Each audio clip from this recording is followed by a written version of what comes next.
সকালবেলায় আমার বিজনেসের কাজটা একটু গুছিয়ে নিচ্ছি, সেটা আপনাদের সাথে শেয়ার করলাম।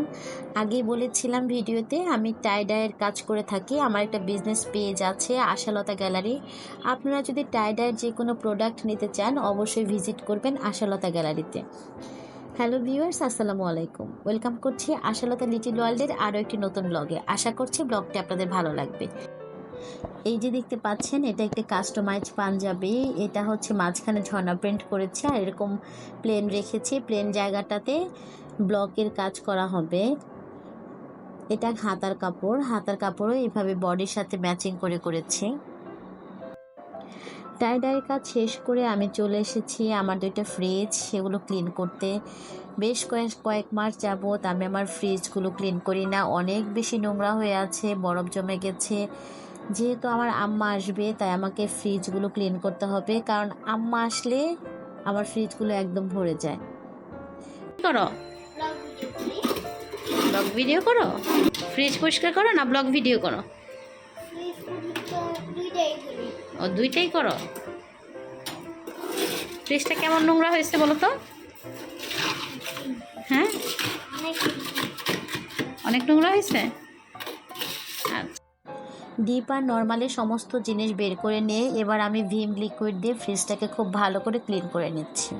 আমি যেটা করি সেটা হচ্ছে ভিম লিকুইড দিয়ে ক্লিন করার পর এরকম আমি লেবু পানি দিয়ে ফ্রিজটাকে খুব ভালো করে মুছে নেই, কারণ লেবু পানি দিয়ে মুছলে ফ্রিজটা থেকে সুন্দর একটা ঘ্রাণ আসে। আমি আমার নর্মাল চেম্বারের যে বক্সটা আছে ভেজিটেবল রাখার জন্য, সেটাতে আমি এরকম আমের সময় আম রাখি আর বাদবাকি ফ্রুটসগুলো রাখি। আমের সময় আম না থাকতে চলে বলেন?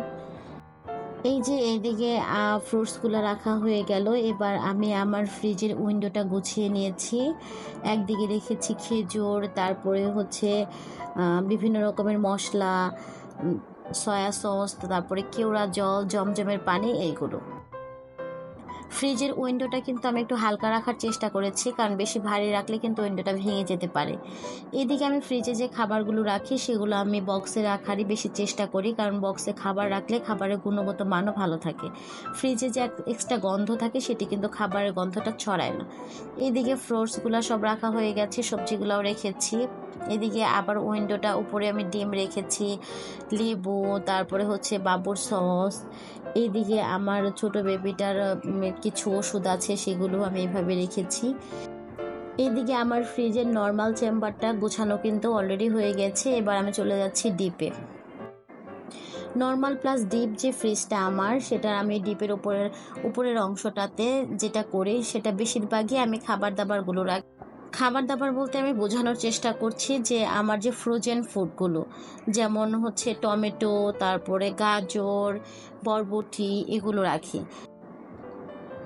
এইটা হচ্ছে আমার সানির জন্য শিং মাছ আর পাবদা মাছ। আমি এই ফ্রিজটাতে আমাদের খাবারগুলো কম রাখি, এখানে আমি সাহাল আর সানির জন্য যে খাবারগুলো সেগুলোই রেখে থাকি।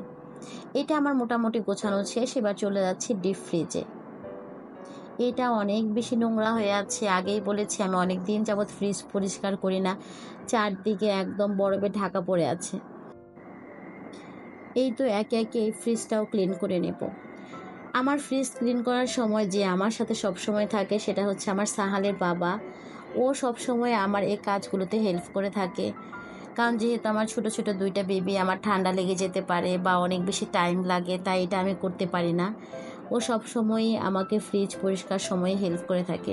যে কোনো কাজই এক হাতে করলে টাইম লাগবে অনেক বেশি, দুই হাতে যদি করেন সেটা কিন্তু অল্প সময়ে হয়ে যাবে। দুই হাত বলতে আমি বোঝাতে চেয়েছি আমার সাথে আরও একজন।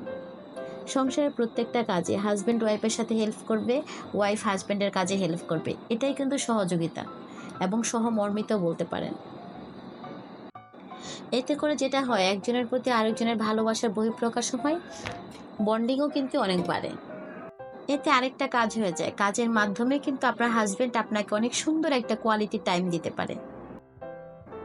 এই তো এইদিকে গল্প করতে করতে আমার ডিপ ফ্রিজটাও কিন্তু ক্লিন হয়ে গেছে। এবার আমি এটাকে খুব ভালো করে গুছিয়ে নেব। ভিডিওটি ভালো লাগলে অবশ্যই লাইক করবেন, কমেন্টস করবেন, ফ্রেন্ডস এবং ফ্যামিলির সাথে শেয়ার করবেন। যারা ফেসবুক থেকে দেখছেন তারা অবশ্যই পেজটি লাইক করবেন এবং ফলো করবেন। যারা ইউটিউব থেকে দেখছেন তারা সাবস্ক্রাইব করবেন আশালতা লিটিল ওয়ার্ল্ড। আপনার একটা লাইক বা শেয়ার একজনের কাজের আগ্রহ বাড়াতে পারে। এই তো গল্প করতে করতে আমার ফ্রিজ পরিষ্কার বা গোছানো প্রায় শেষের দিকে। আমি আমার ডিপের মধ্যে যে মাছ মাংসগুলো রেখে থাকি ওগুলো কিন্তু পলিতে করে রাখি না, আমি এভাবে শপিং ব্যাগে রাখি, কারণ এখান থেকে ব্লাড এসে ফ্রিজটা নোংরা হতে পারে। আবার নতুন কোনো ভিডিওতে দেখা হবে ইনশাল্লাহ। সে পর্যন্ত ভালো থাকবেন, সুস্থ থাকবেন। বিদায় নিচ্ছি। আল্লাহ হাফেজ। আসসালামু আলাইকুম।